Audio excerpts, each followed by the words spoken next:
This is Samsung Galaxy Tab Active 5, and in this video I will show how you can copy your contact from SIM card to tablet's internal storage. So in the beginning you will need to launch the Samsung phone app, then here get yourself from keypad to contacts, tap at this 3 buttons there, then go into the manage contacts. Here select either import contacts or move contacts. Well, move in contacts will remove them from their previous source, which is SIM card. If you do not want to lose them in SIM card, just use the import contacts.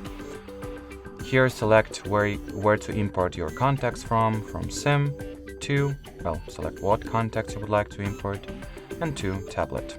Then tap or press this button, and that'll be it, guys. So thanks for watching, thanks for your attention, and bye bye.